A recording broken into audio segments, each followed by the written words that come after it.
આકાશવાણી સમાચાર હેમાંગીની સોનારા વાંચે છે. સૌપ્રથમ મુખ્ય સમાચાર. રાષ્ટ્રપતિ દ્રૌપદી મુર્મુ આજથી 4 દિવસની ગુજરાતની મુલાકાતે આવશે.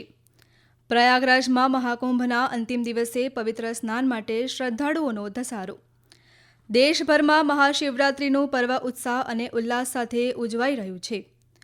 બિહારમાં નીતિશ કુમાર મંત્રીમંડળનું આજે સાંજે વિસ્તરણ થવાની સંભાવના. સુદાનમાં સેનાનું વિમાન તૂટી પડતા લશ્કરના જવાનો અને નાગરિકો સહિત 20થી વધુ લોકોના મૃત્યુ. આઈસીસી ચેમ્પિયન્સ ટ્રોફીમાં આજે લાહોરમાં ઇંગ્લેન્ડ અફઘાનિસ્તાન વચ્ચે ટક્કર. સમાચાર વિગતવાર. રાષ્ટ્રપતિ દ્રૌપદી મુર્મુ આજથી 4 દિવસ ગુજરાતના પ્રવાસે આવશે. સુશ્રી મુર્મુ આજે સાંજે નર્મદા જિલ્લાના સ્ટેચ્યુ ઓફ યુનિટીની મુલાકાત લેશે. અહીં પરંપરાગત આદિવાસી નૃત્ય દ્વારા સુશ્રી મુર્મુનું સ્વાગત કરાશે. તેઓ સ્ટેચ્યુ ઓફ યુનિટીમાં વ્યુઇંગ ગેલેરી, પ્રદર્શન કક્ષ, લાઇટ એન્ડ સાઉન્ડ શો નિહાળશે. ત્યારબાદ રાષ્ટ્રપતિ નર્મદા ઘાટ ખાતે નર્મદા આરતીમાં પણ સહભાગી થશે. સુશ્રી મુર્મુ આવતીકાલે એકતાનગરમાં આવેલા આરોગ્યવન, મિયાવાકી ફોરેસ્ટ, જંગલ સફારી, સરદાર સરોવર બંધ અને એકતા કૌશલ્ય વિકાસ કેન્દ્રની મુલાકાત લેશે. આ ઉપરાંત સુશ્રી મુર્મુ આવતીકાલે અમદાવાદમાં રાષ્ટ્રીય ડિઝાઇન સંસ્થા NIDના 44મા પદવીદાન સમારોહમાં પણ ઉપસ્થિત રહેશે.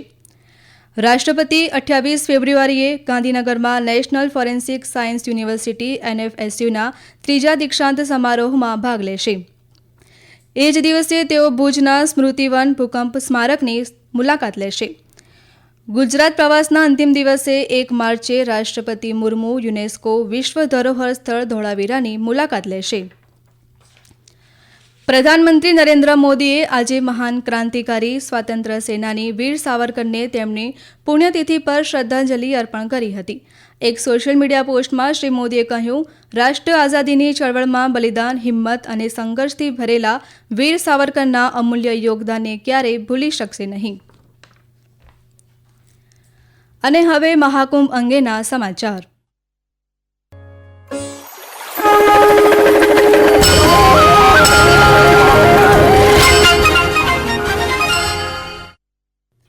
મહાશિવરાત્રિના પાવન પર્વ પર આજે પ્રયાગરાજમાં મહાકુંભ ખાતે વહેલી સવારથી લાખો શ્રદ્ધાળુઓ સંગમમાં સ્નાન માટે આવી રહ્યા છે.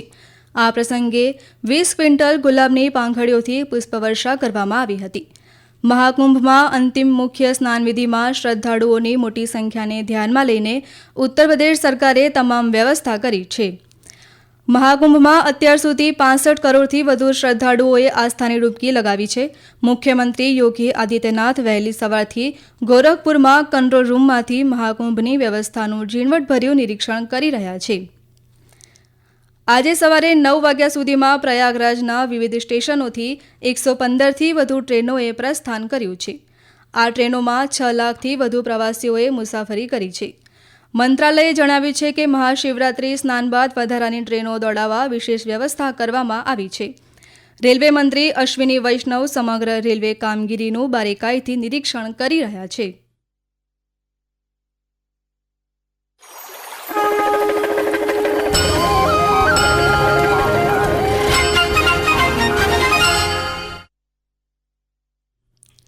પ્રસાર ભારતીના અધ્યક્ષ નવનીત સહગલે કહ્યું છે કે આકાશવાણીએ હંમેશા લોકોને દેશની સંસ્કૃતિ સાથે જોડવામાં મુખ્ય ભૂમિકા ભજવી છે અને જાહેર પ્રસારણકર્તા તરીકે તેની જવાબદારી ખૂબ ગંભીરતાથી લે છે.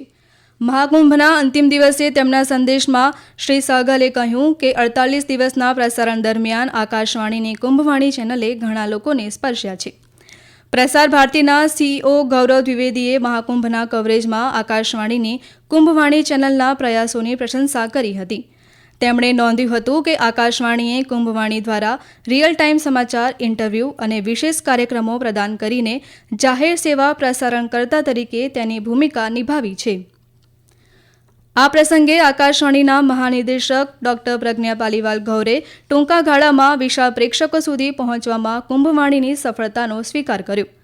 તેમણે કુંભવાણી ચેનલ પર સતત કાર્યક્રમો રજૂ કરનાર ટીમની પ્રશંસા કરી હતી. આજે દેશભરમાં મહાશિવરાત્રિ પર્વની ભારે શ્રદ્ધાપૂર્વક ઉજવણી કરવામાં આવી રહી છે. મધ્યપ્રદેશના ઉજ્જૈનમાં મહાકાલેશ્વર, ઉત્તર પ્રદેશના વારાણસીના કાશી વિશ્વનાથ મંદિર અને ગુજરાતમાં સોમનાથ મહાદેવના મંદિરમાં વહેલી સવારથી શ્રદ્ધાળુઓ દર્શન માટે આવી રહ્યા છે અને ભક્તિભાવપૂર્વક અભિષેક અને પૂજા અર્ચના કરી રહ્યા છે. રાષ્ટ્રપતિ દ્રૌપદી મુર્મુ, ઉપરાષ્ટ્રપતિ જગદીપ ધનખડ અને પ્રધાનમંત્રી નરેન્દ્ર મોદીએ આજે મહાશિવરાત્રિના પવિત્ર અવસર પર દેશવાસીઓને શુભકામનાઓ પાઠવી છે. રાષ્ટ્રપતિ દ્રૌપદી મુર્મુએ એક સોશિયલ મીડિયા પોસ્ટમાં પ્રાર્થના કરી કે ભગવાન મહાદેવના આશીર્વાદ બધા નાગરિકો પર રહે અને દેશ પ્રગતિના માર્ગ પર આગળ વધે. ઉપરાષ્ટ્રપતિ જગદીપ ધનખડે એક સોશિયલ મીડિયા પોસ્ટમાં કહ્યું કે આ પવિત્ર તહેવાર આત્મનિરીક્ષણ અને આધ્યાત્મિક જાગૃતિનું પ્રતીક છે, જે નાગરિકોને જ્ઞાન, ધીરજ અને કરુણાના માર્ગ પર ચાલવા માટે પ્રેરણા આપે છે. પ્રધાનમંત્રી નરેન્દ્ર મોદીએ સોશિયલ મીડિયા પોસ્ટમાં પ્રાર્થના કરી કે ભગવાન શિવને સમર્પિત આ દિવ્ય પ્રસંગ નાગરિકો માટે ખુશી, સમૃદ્ધિ અને સારા સ્વાસ્થ્ય લાવે. પ્રધાનમંત્રીએ આશાવાદ વ્યક્ત કર્યો કે આ તહેવાર વિકસિત ભારતના સંકલ્પને પણ મજબૂત બનાવે છે. આ રાષ્ટ્રીય સમાચાર આપ આકાશવાણી પરથી સાંભળી રહ્યા છો. આ સમાચાર આપ અમારી YouTube channel AIR news Gujarat પર પણ સાંભળી શકશો. વધુ સમાચાર માટે અમારી વેબસાઇટ newsonair.gov.in/gujarati અને અમારા એક્સ હેન્ડલ AIR_news_ABAD ને ફોલો કરશો. બિહારમાં આજે સાંજે મુખ્યમંત્રી નીતિશ કુમારના નેતૃત્વ હેઠળના મંત્રીમંડળનું વિસ્તરણ થવાની શક્યતા છે. પટનાના રાજભવન ખાતે યોજાનારા સમારોહમાં અનેક નવા મંત્રીઓને શપથ લેવડાવવામાં આવે તેવી શક્યતા છે. આજે અચાનક જ મહેસૂલ અને જમીન સુધારણા મંત્રી ડોક્ટર દિલીપકુમાર જયસ્વાલે તેમના પદ પરથી રાજીનામું આપી દીધું છે. ડોક્ટર જયસ્વાલે બિહાર ભાજપના અધ્યક્ષ પદ પરથી પણ રાજીનામું આપ્યું છે. ગઈકાલે ભાજપના રાષ્ટ્રીય અધ્યક્ષ JP નડ્ડા અને મુખ્યમંત્રી તેમજ જનતા દળ યુનાઇટેડના અધ્યક્ષ નીતિશ કુમારે મંત્રીમંડળના વિસ્તરણની પદ્ધતિઓ અંગે ચર્ચા કરી હતી. સૂત્રોના જણાવ્યા મુજબ ભાજપ કોટામાંથી 4 થી 5 નવા ચહેરાઓને મંત્રીમંડળમાં સ્થાન આપવામાં આવી શકે છે. હાલમાં ભાજપના કોટાના ઘણા મંત્રીઓ એકથી વધુ મંત્રાલયનો હવાલો સંભાળી રહ્યા છે. તેને ધ્યાનમાં રાખીને નવા મંત્રીઓના શપથ ગ્રહણ પછી નવા મંત્રીઓને વધારાની જવાબદારીઓ ફાળવવામાં આવશે. કેન્દ્રીય માધ્યમિક શિક્ષણ બોર્ડ CBSE વર્ષ 2025-26થી ધોરણ 10ની બોર્ડની પરીક્ષા 2 વાર યોજવાનું આયોજન કરી રહ્યું છે. બોર્ડે આ માટે તૈયાર કરેલા મુસદ્દા અંગે 9 માર્ચ સુધી મંતવ્ય મંગાવ્યા છે. મુસદ્દામાં પહેલી પરીક્ષા ફેબ્રુઆરીથી માર્ચ સુધી અને બીજી પરીક્ષા મે મહિનામાં યોજવાનો પ્રસ્તાવ છે. CBSEએ જણાવ્યું, 2માંથી એક પરીક્ષા મુખ્ય પરીક્ષા હશે. તેમાં સુધારાની જરૂર પડે તો વિદ્યાર્થીઓ બીજી પરીક્ષામાં સામેલ થઈ શકશે.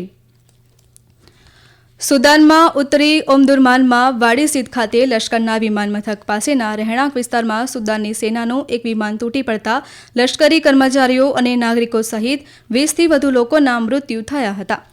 સૈન્યના સૂત્રોએ જણાવ્યું કે ટેકનિકલ કારણોસર વિમાન તૂટી પડ્યું હોવાની શક્યતા છે. મૃતકોમાં ખાર્ટુમના સિનિયર કમાન્ડરનો સમાવેશ થાય છે. ICC પુરુષ ચેમ્પિયન્સ ટ્રોફીમાં આજે ગ્રુપ બીની મેચમાં ઇંગ્લેન્ડ અને અફઘાનિસ્તાન વચ્ચે ટક્કર થશે. પાકિસ્તાનના લાહોરના ગદ્દાફી સ્ટેડિયમ ખાતે ભારતીય સમય અનુસાર બપોરે 2:30 વાગે મેચ શરૂ થશે. આ મેચ બંને ટીમો માટે નિર્ણાયક રહેશે. હારનાર ટીમ ટુર્નામેન્ટમાંથી બહાર નીકળી જશે. મહિલા પ્રીમિયર લીગ ક્રિકેટમાં આજે સાંજે બેંગલુરુમાં UP વોરિયર્સ અને મુંબઈ ઇન્ડિયન્સ ટકરાશે. સાંજે 7:30 વાગે મેચ શરૂ થશે. ગઈકાલે દિલ્હી કેપિટલ્સે ગુજરાત જાયન્ટ્સને 6 વિકેટે હરાવ્યું હતું. બેંગલુરુના ચિન્નાસ્વામી સ્ટેડિયમમાં રમાયેલી મેચમાં પ્રથમ બેટિંગ માટે ઉતરેલી ગુજરાત જાયન્ટ્સે 20 ઓવરમાં 127 રન કર્યા હતા. ભારતી ફુલમાલીએ સૌથી વધુ 40 રન કર્યા હતા. જવાબમાં દિલ્હી કેપિટલ્સે 15.1 ઓવરમાં 4 વિકેટ ગુમાવીને 131 રન કરીને સરળતાથી વિજય મેળવ્યો હતો. પ્લેયર ઓફ ધ મેચ જેસ જોનાસીને 32 બોલમાં 61 અને શેફાલી વર્માએ 27 બોલમાં 44 રન કર્યા હતા. આ સાથે પોઈન્ટ ટેબલમાં દિલ્હી કેપિટલ પ્રથમ ક્રમે આવ્યું છે. અંતમાં મુખ્ય સમાચાર ફરી એકવાર. રાષ્ટ્રપતિ દ્રૌપદી મુર્મુ આજથી 4 દિવસની ગુજરાતની મુલાકાતે આવશે. પ્રયાગરાજમાં મહાકુંભના અંતિમ દિવસે પવિત્ર સ્નાન માટે શ્રદ્ધાળુઓનો ધસારો. દેશભરમાં મહાશિવરાત્રિનું પર્વ ઉત્સાહ અને ઉલ્લાસ સાથે ઉજવાઈ રહ્યું છે અને બિહારમાં નીતિશ કુમાર મંત્રીમંડળનું આજે સાંજે વિસ્તરણ થવાની સંભાવના. આકાશવાણી પરથી સમાચાર પૂરા થયા.